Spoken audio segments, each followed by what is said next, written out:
हर पीर से जुमेरात अपने पसंदीदा show live with Adil Shahzeb को YouTube पर देखने के लिए डॉन न्यूज के ऑफिशियल YouTube चैनल पर आएं और सब्सक्राइब करके बेल आइकॉन भी प्रेस करें।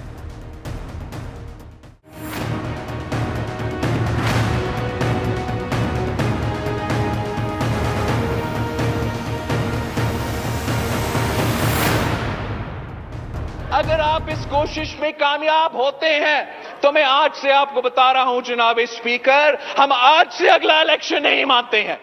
हम आज से इलेक्टोरल वोटिंग मशीन्स नहीं मानते हैं। ईवीएम क्या चीज है जनाब speaker? Evil and vicious machine.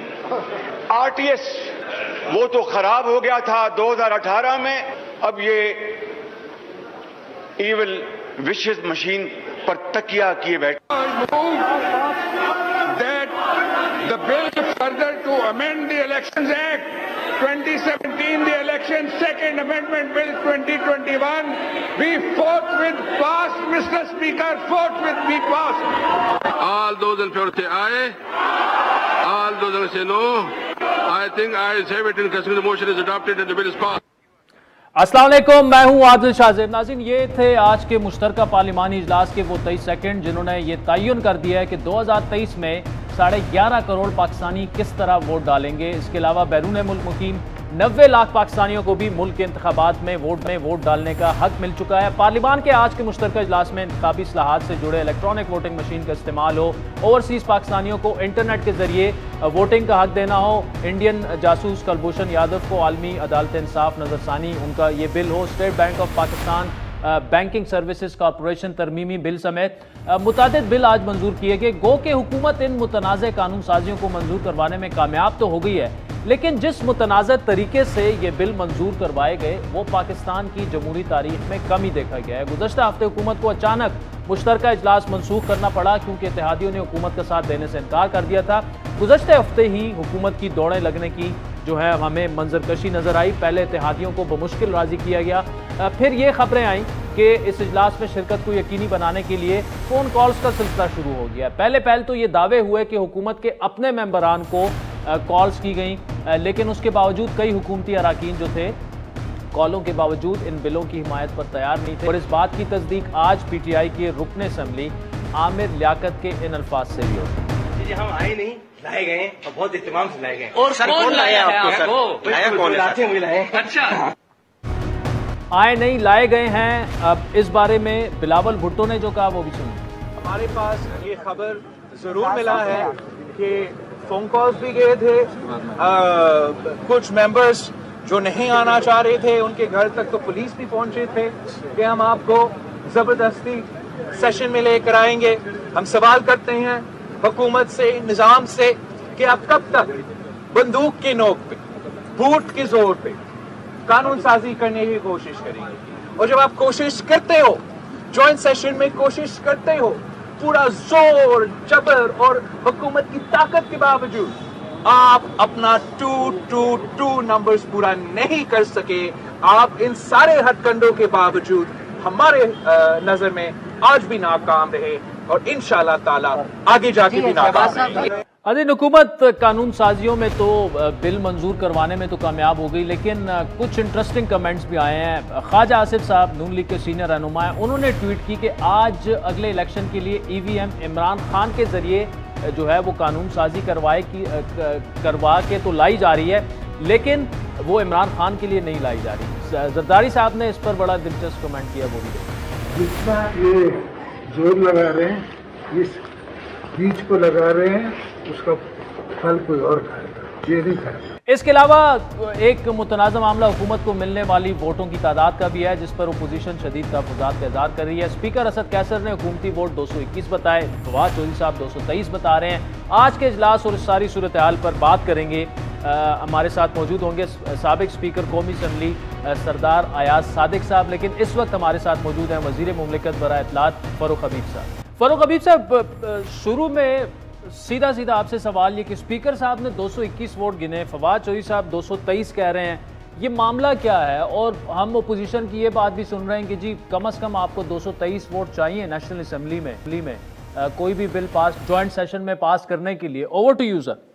देखें, बात ये है कि ये जो अपोजिशन है ये पता नहीं किस किस्म की गुमराह कौन बात करते हैं। ये बिलावल ने बात की थी। आपको आइन का आर्टिकल 72(4) जो है वो जॉइंट सिटिंग के हवाले से है। उसमें बड़ा वाज़े लिखा हुआ है कि जो पार्लियामेंट के मुश्तरका इजलास के अंदर मौजूद मेंबरान की अक्सरियत फैसला करेगी, जो वो फैसला करेगी उससे कानून साजी हो जाएगी। आज हमारी अक्सरियत वाज़े थी, अपोजिशन के तो 203 लोग थे, हमारे जो है वो 221 जो स्पीकर ने काउंट किया हम उसी को ले लेते हैं कानूनी तौर के ऊपर, वो वहाँ पर मौजूद थे। तो लिहाजा इंतखाबी इस्लाहात का बिल भी पास हो गया, बैरून मुल्क पाकिस्तानियों को वोटिंग राइट देने का जो अमेंडमेंट थी वो भी पास हो गया। उस समेत टोटल 33 बिल पास हुए हैं। 25 हुकूमती बिल थे, 8 जो है वो प्राइवेट मेंबर बिल्स थे, वो भी पास हो गए। तो मैं समझता हूँ कि जो बड़ी बदतरीन शिकस्त हुई है। दूसरा जो ये कह रहे थे कि जी हुकूमती अरकान अपोजिशन के साथ राब्ते में है, इत्तेहादी सेम पेज पे नहीं है, वो राब्ते में है। तो आज दोनों ईवानों के हुकूमती अरकान और जो इत्तेहादी हैं उन्होंने ये कानून साजी मुकम्मल करके वज़ीर आज़म इमरान खान की क़यादत के ऊपर एतमाद का इजहार किया है और आर या पार करने वाले एक बार फिर आज बुरी तरह से खवार हो गए हैं। अच्छा फरूख साहब, लेकिन आप ये कह रहे हैं कि जी इत्तेहादियों ने भी और अपनी जमात ने भी एतमाद का इजहार किया, लेकिन आमिर लियाकत साहब कह रहे हैं कि जी हम आए नहीं हैं, हमें लाया गया है। तो उन्हें कौन लाया है? और वो तो नाराज़ भी थे, उनके अपने वो थे। काफ लीग भी जो है वो भी यही कह रही है कि जी बस हम चाहते नहीं हैं लेकिन मजबूरी है हमारी साथ रहना। तो ये क्या मजबूरियां हैं? ये तौर के ऊपर कौन क्या कह रहा है क्या नहीं कह रहा, आप ये देखें कि उन्होंने वोटिंग के अंदर हिस्सा लिया है और वो कानून साजी का बाकायदा तौर के ऊपर हिस्सा बने हैं। तो मैं समझता हूँ कि जो हमारे इत्तेहादी हैं वो हुकूमत के साथ डंके की चोट के ऊपर खड़े हैं, ओपनली उन्होंने वोट्स दिए हैं, बगैर किसी इख्तलाफ के दिए हैं। और वो अरकान जो PTI के टिकट के ऊपर मुंतखब होकर आए हैं वो भी आज मौजूद हैं। नाराज़गी हो सकती है, नाराज़गी आपकी हमेशा दूर भी होती है। वज़ीर आज़म साहब के साथ मुलाकात भी हुई आमिर लियाकत की, दीगर अरकान की भी हुई, तो वो नाराज़गी होती भी है, वो दूर भी हो जाती है। तो इसमें ऐसी कोई बात नहीं। ठीक है। अच्छा सीधा सीधा एक जो EVM सबसे कंट्रोवर्सी जो बनी हुई है और उसे मुतनाज़ा करार दिया जा रहा है वो है EVM। अब EVM पे आज जो हुआ वो एक साइड पे कर दें, लेकिन सेनेट की स्टैंडिंग कमेटी में सितंबर 2021 को जनाब ECP ने जो अपने एतराज़ात पेश किए वो आपको पता होगा, और वो ये कह रहे हैं कि जी it was not advisable to introduce EVM nation wide in one go. फिर वो ये कहते हैं कि जी लैक ऑफ कैपेसिटी है, लैक ऑफ इंश्योरिंग सिक्योरिटी है, no evidence available in case of election dispute. फिर वो ये भी कह रहे हैं कि EVM could not prevent fraud, electronic ballot stuffing. ये ECP अभी तक उस पर कन्विंस नहीं है फरूख हबीब साहब। तो ये कैसे आप करेंगे 20 महीनों में? देखें, बात यह है कि दुनिया चांद के ऊपर पहुंच गई है। 18 करोड़ मोबाइल फ़ोन सिम्स हैं पाकिस्तान के अंदर, 12 करोड़ 4G यूज़र्स हैं पाकिस्तान के अंदर। मैं टेक्नोलॉजी का इस्तेमाल करके आपके शो के ऊपर बगैर स्टूडियो में आपकी DSNG के ज़रिए शो कर सकता हूँ, लेकिन ठप्पा माफिया ने ऐसा प्रोपेगेंडा किया हुआ है कि वो चाहते हैं कि हम पत्थर के ज़माने की बातें करें। ये तमाम चीज़ें जो हैं वो बैलेट पेपर्स के साथ भी मुंसलिक हैं, सदाद कार भी मुंसलिक है, स्टफिंग भी मुंसलिक है, जाली बैलेट पेपर्स की प्रिंटिंग भी शामिल है। ये तमाम चीज़ें अपनी जगह पे मौजूद हैं। जहाँ तक रहेगी बात इलेक्शन कमीशन के एतराज़ात की, तो इलेक्शन कमीशन ने प्रिक्योर करना है, वो इन एतराज़ात को अच्छे से जाँच भी ले, इनको देख भी ले। उसके अंदर मैं समझता हूँ कुछ ऐसी शिकें थी जो 28 के करीब तो उनकी अपनी कैपेबिलिटी और अपनी एबिलिटी के ऊपर सवालात थे। जहाँ तक रहेगी बात टेक्निकलिटी इसके हवाले से, तो वो दुनिया के अंदर एक्सपर्ट्स मौजूद हैं, उन सवालात का वो जवाब भी दे सकते हैं। लेकिन आप ये नहीं कह सकते कि इन चीज़ों की ना होने की वजह से आप EVM के ज़रिए इंतखाबात न करवाएं। दुनिया के 20 ममालिक में इस्तेमाल हो रही है, हिंदुस्तान में इस्तेमाल हो रही है, US के अंदर बड़ा इलेक्शन होता है, वहाँ इस्तेमाल हुई। ट्रंप ने धांधली का शोर डाला, लेकिन उसके बावजूद किसी किस्म की कोई चीज़ नहीं आई, इन्हीं EVMs की वजह से नहीं आई। और 90 लाख ओवरसीज पाकिस्तानियों को वोटिंग राइट दिया है, जो पाकिस्तान को $30 अरब सालाना भिजवा रहे हैं।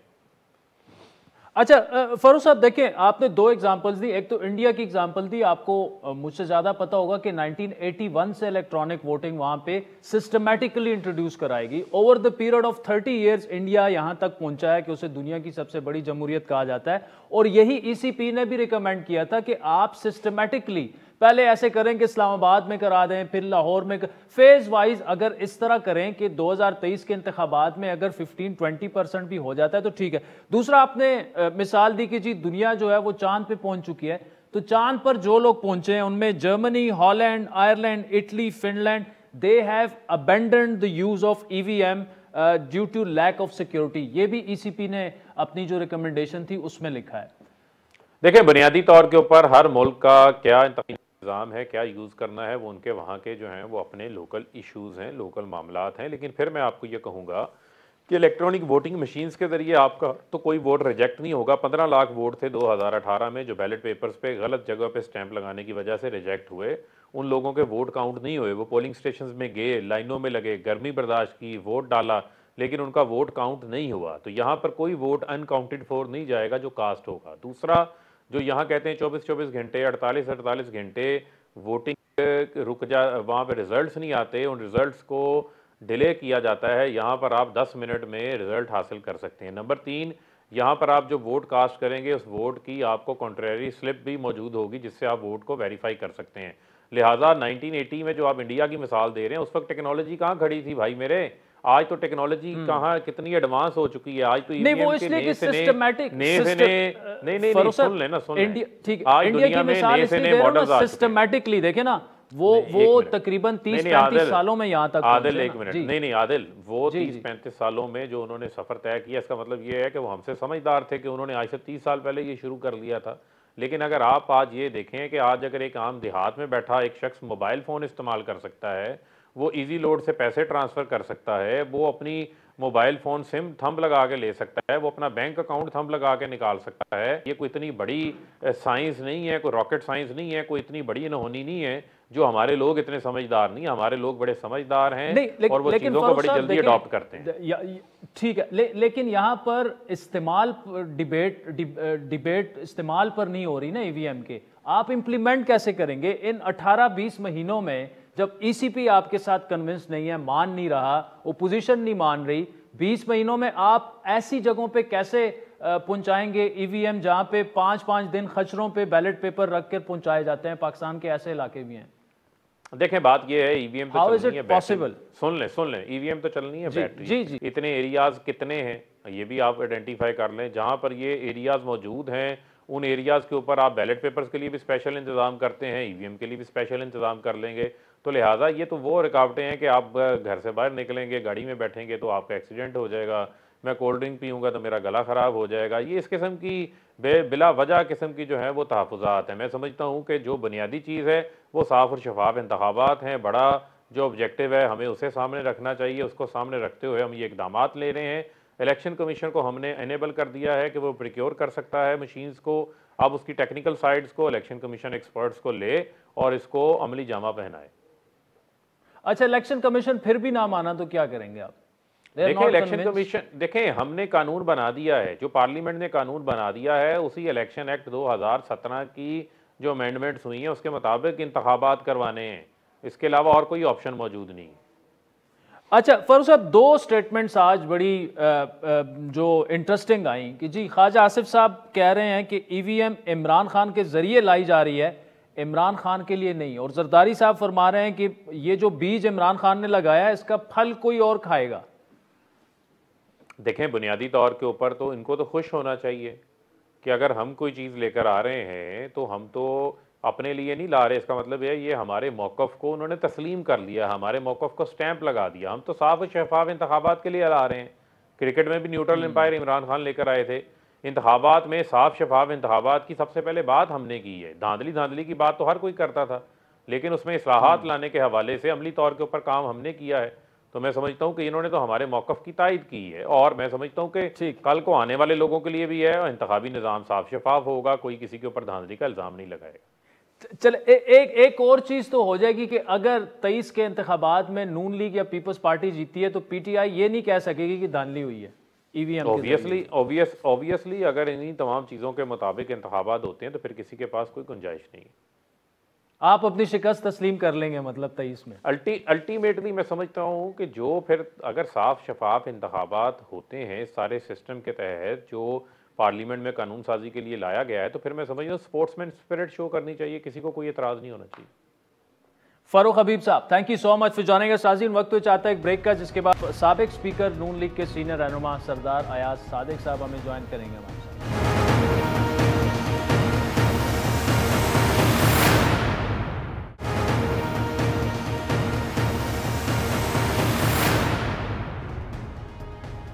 वेलकम बैक नाज़रीन। सरदार अयाज सादिक साहब हमारे साथ मौजूद हैं। सरदार साहब, thank you so much for joining us. आज जो पार्लियामान में हुआ सबने देखा किस तरह हुआ, कैसे हुआ, लेकिन ओपोजिशन कुछ ज़्यादा नहीं कर सकी। इससे पहले भी इस तरह के मामलात हो चुके हैं। प्रेस कॉन्फ्रेंस से ज़्यादा आप लोग आगे नहीं बढ़ सकते। नून लीग पीपल्स पार्टी के इख्तिलाफात सबको मालूम है, PDM बनी फिर टूटी।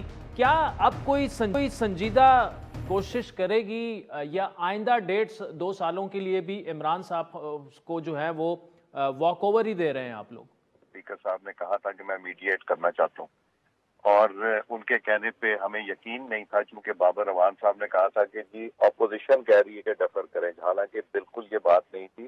तो पहली दफा हुआ है हमने स्पीकर साहब से कहा आप जो चाहते हैं हमें इन राइटिंग दें। स्पीकर साहब ने हमें इन राइटिंग दिया और हमने उसका जवाब उनको इतवार वाले दिन पहुंचा दिया कि जी हम बैठ, ये एक ऐसी चीज है कि जिसके ऊपर कंसेंसस अगर ना क्रिएट हुआ तो कोई भी इन अमेंडमेंट्स को एक्सेप्ट नहीं करेगा और इलेक्शन का ये मशहूर हो जाएगा कि रिग हो गया।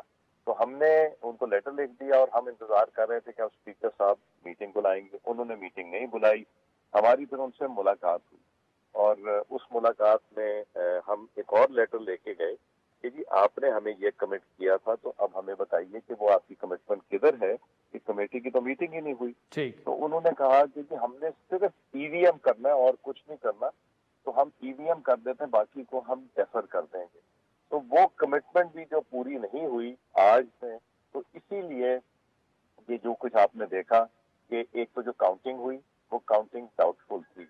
गवर्नमेंट के मेंबरान कुछ और भी बाहर निकल के चले गए, गवर्नमेंट के वो नंबर नहीं थे। हमने जब उनसे कहा कि आप हाउस में डिवाइड कर दें, गवर्नमेंट एक साइड पे ऑपोजिशन दूसरी साइड पे, तो वो एग्री कर गए स्पीकर साहब। उन्होंने कहा मैं डिवाइड करता हूँ। अच्छा, डिवाइड क्यों नहीं किया उन्होंने? अब आप समझ गए ना, अगर नंबर पूरे होते उनके जो उन्होंने 221 या 220 कहे थे, तो वो उनको तो डिवाइड कर देना चाहिए था। स्पीकर साहब कह के उन्होंने रियलाइज किया कि एक्चुअली ये सिचुएशन नहीं, जब डिवाइड हो जाएगा तो अब तो बड़े आराम से काउंट हो जाते हैं कि गवर्नमेंट के कितने और अपोजिशन के कितने। तो वो नंबर जब वेरी कर जाने थे तो वो एक डाउटफुल इशू बन जाना था। तो हमने डिवाइड का मांग लिया, जब ऑफर किया हमने कहा करें डिवाइड, फिर वो उससे बैक ऑफ कर गए। अब सिचुएशन ये है कि आपने देखा कि जितनी यूनिटी पार्लियामेंट में आपने देखी है, उस यूनिटी की वजह से हमने इनको 2 दफा डिफीट भी किया और अब भी हम क्लोज टू डिफीट थे। हमने अपने नंबर पूरे करने पे, हमारे 8 लोगों का इशू था। हमारे 3 पीपल्स पार्टी के दोस्त हैं जो कि हॉस्पिटलाइज्ड हैं और क्रिटिकल हैं, अल्लाह ताला उनको सेहत दे, बट काफी सीरियस हैं। 3 वो हो गए। 2 JUIF के, एक JUIF के साहब नहीं आ सके, आई थिंक, हालांकि चित्राली साहब की वालदा साहबा का इंतकाल हुआ था, वो भी वहां से पहुंच गए। एक अख्तर मेंगल साहब, उनकी अहलिया का की सर्जरी है, बड़ी सीरियस सर्जरी है कैंसर की, वो नहीं है, और एक उनके मेंबर और तशरीफ नहीं लेके आए जो खातून है। और फिर हमारे और कौन रह गया भाई, ये हमारे 8 थे टोटल जो नहीं आ सके इन वजूहात की वजह। गवर्नमेंट के से ज्यादा थे जो नहीं आ सके। तो हम तो चाह रहे थे कि काउंट बड़ा ओपन हो जाए, सबके सामने हो जाए, ट्रांसपेरेंट हो जाए। स्पीकर साहब एग्री कर गए, उन्होंने अनाउंस कर दिया और फिर उनको जब कहा गया कि नंबर पूरा नहीं है तो उन्होंने विड्रॉ कर दिया। ये अनफॉर्चुनेट चीज है कि ऐसे कॉन्स्टिट्यूशनल बिल, जिन बिलों के ऊपर हर सूरत में कंसेंसस होना चाहिए, हमने 117 मीटिंग्स की थी पिछली गवर्नमेंट ने और कंसेंसस से एक डॉक्यूमेंट प्रिपेयर किया था। तो अब क्या वजह है कि अब क्यों नहीं कंसेंसस हो सकता? कोई वजह नहीं, कंसेंसस हो सकता था। उन्होंने ऑफर की, हम बैठने के लिए तैयार होना चाह रहे थे, मगर गवर्नमेंट की नियत नहीं थी। ये जस्ट बाइंग टाइम वाली बात थी। ये बड़ा अनफॉर्चुनेट हुआ है जो कुछ हुआ है। तो उसकी वजह से अब मुझे लगता है कि हमारा स्पीकर साहब के साथ बैठना, किसी इशू पे अगर वो बुलाएंगे तो हमारी जमातों में रिजेंटमेंट है कि स्पीकर साहब, ये काफी दफा हो चुका है कि हमें उन्होंने कुछ कहा है, हमें बिठाया है, मगर हमारी से वो उन्होंने उन कमिटमेंट्स को पूरा नहीं किया। और कमिटमेंट्स क्या है? पार्लियामेंट रिलेटेड कमिटमेंट्स ही है ना, जिसमें हम चाहते हैं कि ट्रांसपेरेंसी हो, कंसेंसस से वो काम हो जाए, जो कि इम्प्लीकेशन जिसकी बहुत अच्छा सरदार साहब, अगर स्पीकर से आप नाराज भी हैं, आज शहबाज साहब ने और आपने उन पर अदम एतमाद का इजहार भी किया, तो क्यों नहीं अदम एतमाद आप उनके खिलाफ ले आते? बार बार पीपल्स पार्टी भी कह रही है कि स्पीकर साहब के खिलाफ अदम एतमाद लाएंगे, चेयरमैन सेनेट के खिलाफ अदम एतमाद लाई जा सकती है, पंजाब में लाई जा सकती है। इस बारे में ओपोजिशन की संजीदगी सामने नहीं आ रही। हम ऐसा काम नहीं करने जो हाफ हार्टेड हो। आपने सेनेट में भी देखा कि क्या हुआ, किस तरह मैनिपुलेट किया गया और हमारे वोट कहां से कहां चले गए।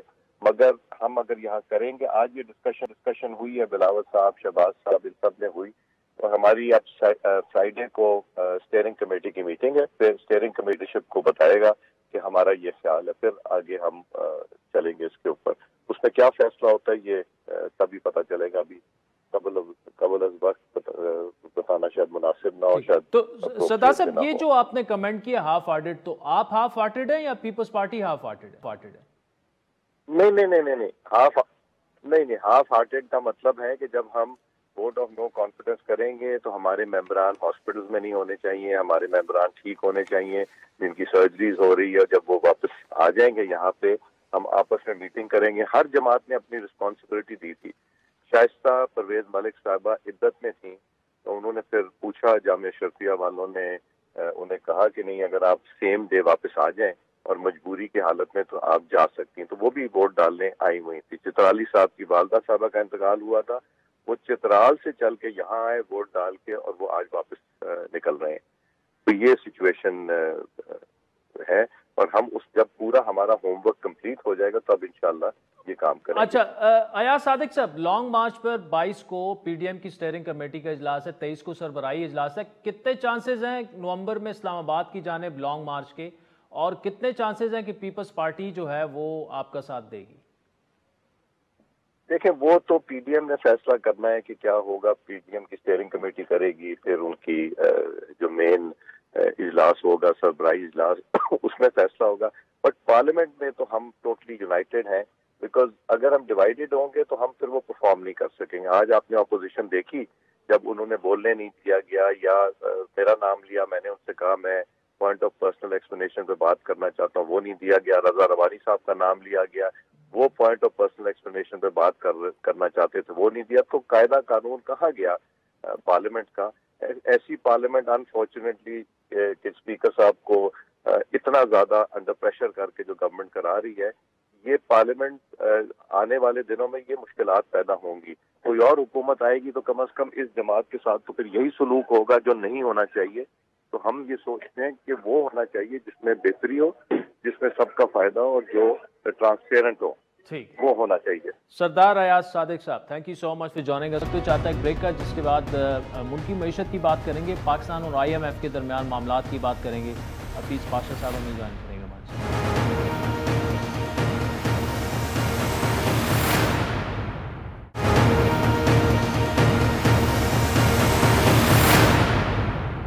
वेलकम बैक नाज़रीन।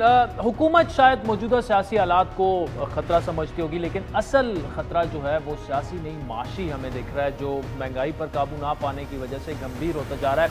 आजकल हुकूमत के लिए मईशत से जुड़ा नया दर्द सर जो है वो IMF की डील है, जिसका मुस्तकबिल फ़िलहाल हमें गैर यकीनी दिख रही है। उस पर पहले तो पाकिस्तानी मुशीर ख़जाना शौकत तरीन ने इस माहे पर 5 नवंबर तक कामयाबी हासिल होने की तवक्को का इज़हार किया, लेकिन ब्लूमबर्ग के मुताबिक IMF कर्ज के तसलसल से फरामी जो है वो अप्रैल में तय पाने वाले मुआहदे के बावजूद 7 माह से रुकी हुई है। इस्लामाबाद ने प्रोग्राम की कुछ शराइत को नरम करने के लिए बातचीत की कोशिश की थी, जो लग रहा है कि कारगर साबित नहीं हुई। तभी गुज़श्ता रोज़ शौकत तरीन ने IMF की जानिब से 1 नहीं 2 नहीं बल्कि 5 सख्त शराइत के बारे में आगाह किया। उनके मुताबिक IMF बोर्ड ऑफ डायरेक्टर्स के इजलास से पहले स्टेट बैंक तरमीमी बिल जो कि आज मंजूर हो चुका है, टैक्स इस्तिस्ना ख़त्म करना और तवानाई के नरखों में, बिजली गैस के नरखों में मजीद इजाफे के इकदाम मुकम्मल करने होंगे।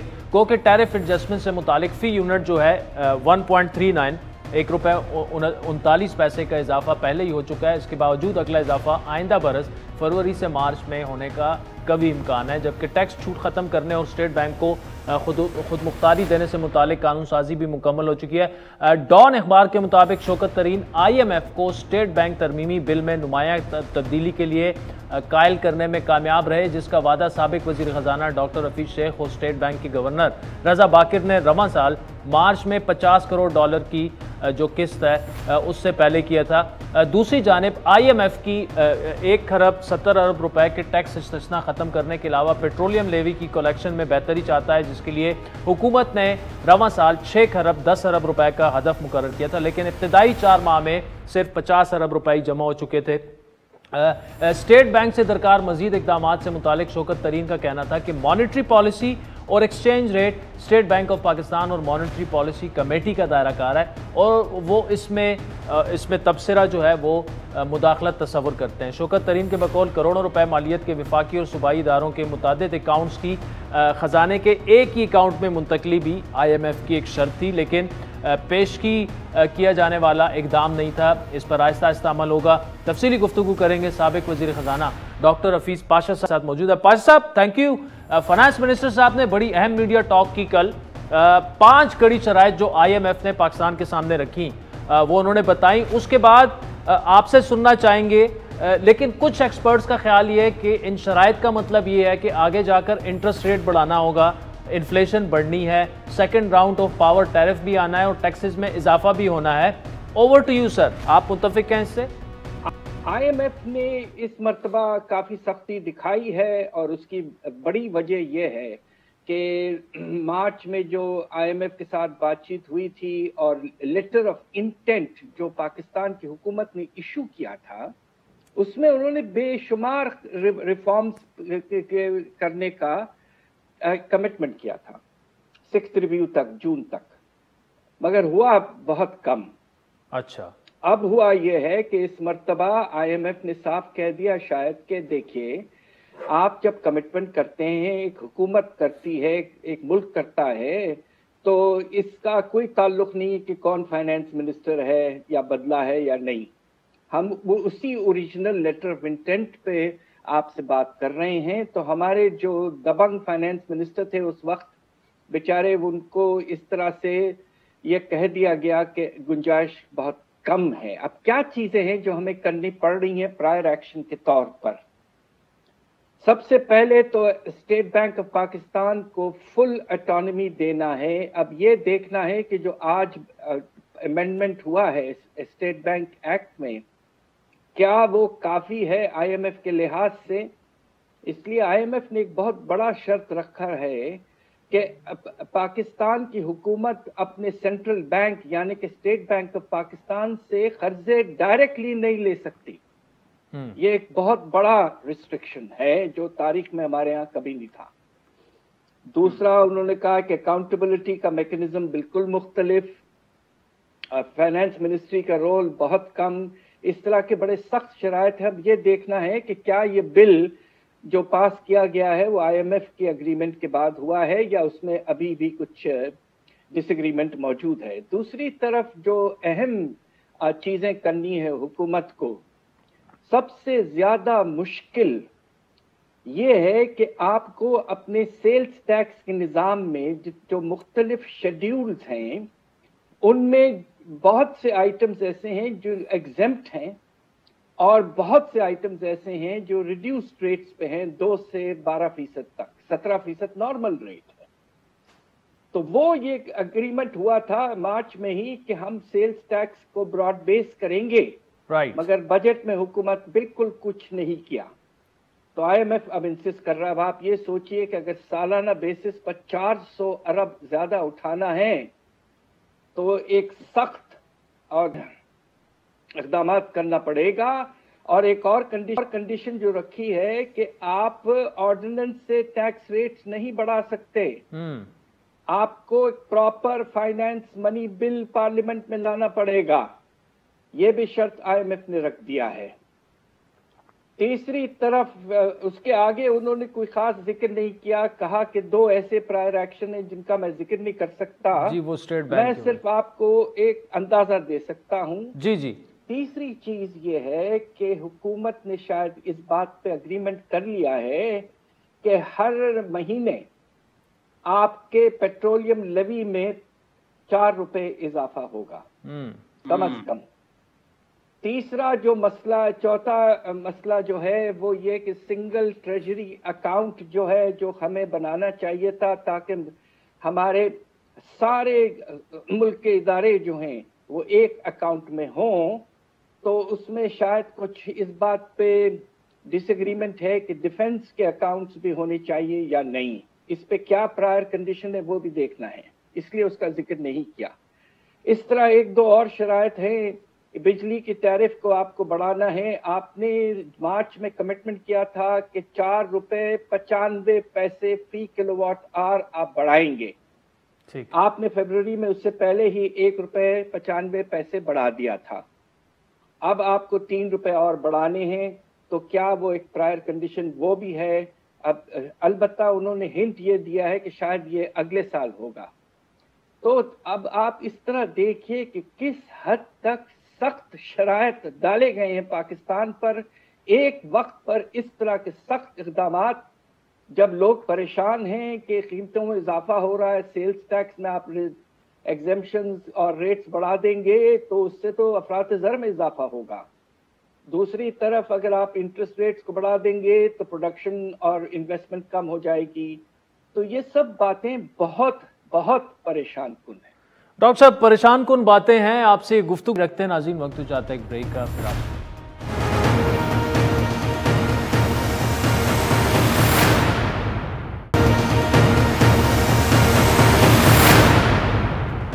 Welcome back. नाज़रीन, डॉक्टर हफीज पाशा साहब हमारे साथ मौजूद है। पाशा साहब, आपने फरमाया ब्रेक से पहले कि परेशान कुन मामलात हैं जिस तरह से IMF के साथ डीलिंग हो रही है, लेकिन अगर गवर्नमेंट जो है वो डायरेक्ट स्टेट बैंक से कर्जा नहीं ले सकेगी, डिफेंस के अकाउंट्स तक के मामलात जो हैं IMF से डिस्कस हो रहे हैं, तो क्या वाकई हम खुद को एक खुद मुख्तार मुल्क कह सकते हैं? क्योंकि इससे तो लग रहा है कि IMF लिटरली गला दबा रहा है हमारा। मैं एक और चीज इसमें इजाफा कर दूं जिसके हमें इस बात की भी बहुत परेशानी है। जी जी। जब बजट पेश किया गया था तो खसारा जो है कर्जों के सूद के बाद उसमें कुछ गुंजाइश रखी गई थी कि खसारा तकरीबन आपका कोई 300-400 अरब हो सकता है। अब उन्होंने कहा है कि खसारा जो है कर्जों के सूद की वापसी के बाद 0 होना चाहिए, यानी कि प्राइमरी डेफिसिट जो है बिल्कुल नहीं होना चाहिए। इससे इनडायरेक्टली प्रेशर किस पे पड़ता है? आपका जो सबसे बड़ा खर्चा है कर्जों की सूद के बाद वो डिफेंस है। तो एक तरह से इनडायरेक्टली कुछ अंदाजा ये हो रहा है कि ये एक तरफ अकाउंट्स की बात कर रहे हैं, दूसरी तरफ कोशिश ये है कि किसी तरह से पाकिस्तान को स्क्वीज किया जाए ऑन सिक्योरिटी। ये सरासर नामुनासिब है और एक वायलेशन है नेशनल सॉवरेनिटी एंड सिक्योरिटी। ये पाशा साहब, आप जो सिक्योरिटी के पॉइंट ऑफ व्यू से बात कर रहे हैं, तो ये तो मतलब कि पाकिस्तान को नचोड़ा जा रहा है और नेशनल इंटरेस्ट के भी ऑब्वियसली फिर ये तो खिलाफ है। तो क्या हुकूमत को कंसेंसस पैदा करके ओपोजिशन को भी ऑन बोर्ड लेकर कम से कम चार्टर ऑफ इकोनॉमी पर तो एक बात करनी चाहिए? आप मेरी दुष्गी कर सकते हैं, लेकिन IMF ने इतना स्क्वीज पहले पाकिस्तान को शायद हमारी तारीख में नहीं किया। अभी तो हसास मामलात तक अगर इस तरह से बातें और डील करना वो शुरू कर दें तो फिर तो पाशा साहब, ओवर टू यू। एक वक्त सिर्फ था जब मैं उस वक्त फाइनेंस में था, बम फटने के बाद अमेरिका ने हम पर सैंक्शंस लगाए थे, आपको याद होगा जी। उस वक्त IMF का बड़ा सख्त रुझान था और हमने ये कहा भी कि भाई अमेरिका तो एक मेंबर है आपके बोर्ड का, मगर चूंकि वॉशिंगटन है तो हमारे साथ उस वक्त सख्ती की गई थी।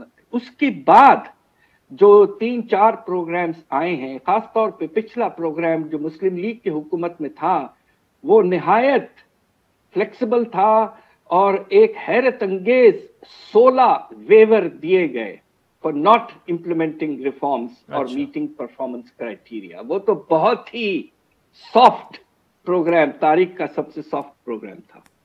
इस मर्तबा अब लगता है आगाज में IMF ने बड़ा साथ दिया हमारा। कोविड के वक्त उन्होंने 1.4 अरब डॉलर दिए और फिर अभी हमें उन्होंने SDR 2.8 बिलियन डॉलर दिए हैं। मगर अब पता नहीं क्यों, क्या वजह है कि इस हद तक सख्ती लगाई गई है और हमारे जो दबंग फाइनेंस मिनिस्टर साहब थे, हम सब की उम्मीद थे कि इंशाल्लाह वो कोशिश करके ये सख्त शराइत को नरम करवा लेंगे, मगर उसमें लगता ये कि बहुत ही कम कामयाबी हुई। पाशा साहब ये बताइएगा जाते हुए कि स्टेट बैंक वाला जो मामला है कि जी वो अब स्टेट बैंक इतना ऑटोनोमस हो जाएगा, किसी को जवाब दे नहीं होगा इंक्लूडिंग पार्लियामेंट, लेकिन फिर अगर आईएमएफ के लोग ही आकर वहां पर गवर्नर और डिप्टी गवर्नर तैनात कर दिए जाते हैं तो ये हम किन किन चीजों पे कॉम्प्रोमाइज कर रहे हैं? मतलब स्टेट बैंक आजाद इदारा होगा, इंडिपेंडेंट ऑटोनोमस होगा, लेकिन आईएमएफ से लोग आके उसको हेड करेंगे। मतलब देखिए ना, अब अगर रुपए की बात करें, वो लोग डील कर रहे हैं पिछले 3 सालों में, आप ही क्या दादोशुमार है, 40 से 45% रुपए जो है वो पिट चुका है। बिल्कुल कर रहे हैं। देखिए ये नामुनासिब है। और दूसरी तरफ आप ये देखिए कि अब ये तय हो गया है कि स्टेट बैंक गवर्नर का टेन्योर जो 3 साल का होता था अब 5 साल का होगा और एक्सटेंडेबल होगा। और इस वक्त एक ऐसी गैर मामूली चीज है कि पाकिस्तान के सेंट्रल बैंक का गवर्नर आईएमएफ से है और एक डिप्टी गवर्नर आईएमएफ से है। ऐसा पाकिस्तान की तारीख में कभी नहीं हुआ, ना होना चाहिए। लिहाजा इस स्टेट बैंक के लेजिस्लेशन पर हम सब बेपनाह परेशान हैं। हमारे मुल्क में ये, मैं समझता हूं कि हमारे मुल्क के इंटरेस्ट में नहीं है ये, हमें इसे रेजिस्ट करना चाहिए। और अगर ऐसा होता है तो फिर आईएमएफ के साथ हमारा रिश्ता जो है उसके बारे में हमें फंडामेंटली सोचना पड़ेगा। और यही वादा इमरान खान साहब ने भी इक़्तिदार में आने से पहले कि आईएमएफ के पास जो है वो हम नहीं जाएंगे। डॉक्टर हफीज़ पाशा साहब, thank you so much for joining us. नाज़रीन, आज के प्रोग्राम पर आपके फीडबैक के मुंतज़िर रहेंगे। हमारा ट्विटर हैंडल है @आदिल शाज़ेब। मुझे मेरी टीम से इजाज़त दीजिए।